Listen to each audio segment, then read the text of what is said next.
One game that needs more attention is Project Overkill for the Playstaton. Released in 1996, this is an awesome shoot-'em-up game made by Konami. See, this was back in the heyday when Konami actually cared about gamers, instead of focusing on stupid pachinko machines. But that's a video for a different day. I do have to say, this is also a pretty sweet cover. It's so simple, but it works. I love the little blood dripping down from the top and just the awesome font. As you'd expect from a manual, it gives you tons of information on the game. All the characters, your mission briefing, and a little bit of a storyline. Even though the storyline in this game is pretty shallow.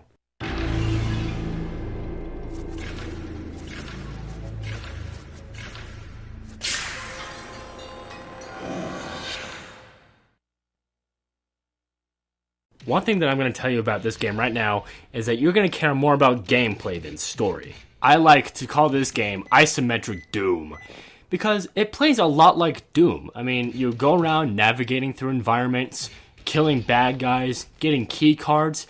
Yeah, there's a little more variety with some of the missions here, like you have to escort people or you have to sabotage something.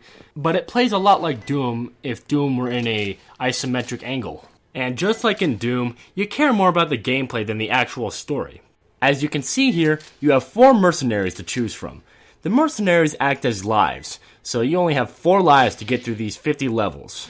I've never made it far enough to see if you could revive one of your dead mercenaries, so from my experience only, you can only get through this game with the 4 mercenaries that you have. That sounds hard enough, but just wait till you actually start playing the game. That's when things get ridiculously hard. As you can see, the game takes on an isometric perspective, which works a lot better on the PlayStation than the Super Nintendo, even though the controls are a little stiff.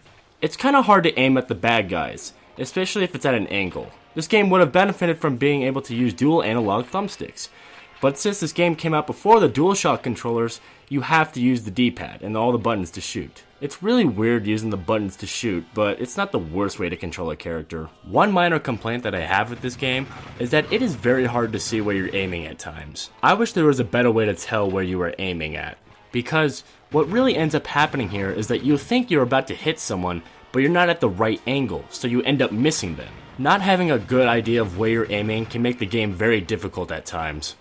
Speaking of difficulty, no one can talk about Project Overkill without mentioning how hard this game is. This is one of the hardest games I've ever played. And I've played a lot of 8-bit and 16-bit games, and I can get further in those games than I can in this game. As I mentioned earlier, aiming in this game makes it very difficult, because while you're trying to figure out where to be at, you'll be getting shot at from a bunch of different directions. Of course, like in any game, the enemies start soft, but as you keep going throughout the game, the enemies just get tougher and tougher, and even by like the 3rd level, they're really tough, especially when you come across the animal-like creatures. Another thing that makes this game very difficult is not having any continues. When your 4 mercenaries die, that's it. Game over. Also, the environments can kinda look a little confusing. It may not always be clear where you're able to drop from. Oh, and by the way, don't drop down in this game. You will take significant fall damage, which I think is absolutely ridiculous. It doesn't matter how high the fall is, you will lose health if you drop down, period. But now, I want to actually talk about things I do like about this game. For one, the violence level is awesome. It really reminds me of the original Fallout, with its gory death animations, and when you shoot someone you see their blood just splurt onto the walls. It's just little details like that that make me really happy. Oh, also, when you walk into people's dead bodies, you will leave bloody footprints, which is just another thing I think is just absolutely awesome.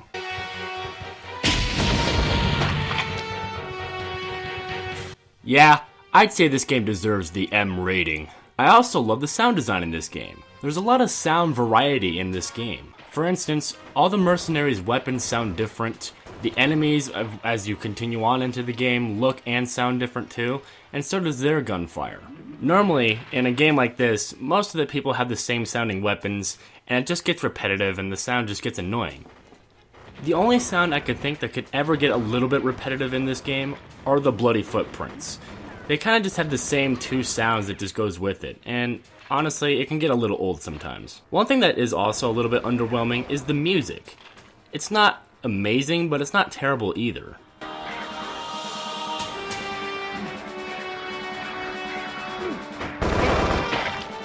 I miss all those screaming guitar solos like what they did in Castlevania Symphony of the Night. It's just a personal thing. They probably made the right call on not having that in here. One thing that I have to mention about this game is the metal loading screen. It's one of my favorite loading screens of all time. And it makes me think of a certain song by Slayer. Can't exactly put my finger on it, but it goes a little something like this.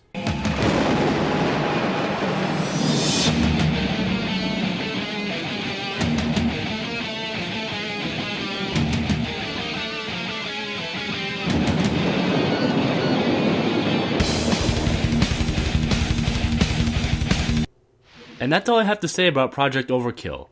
This is a pretty fun game, and you should definitely check it out if you have a PlayStation 1. Or find it on the emulator. But thank you guys for watching, and I will see you in another video.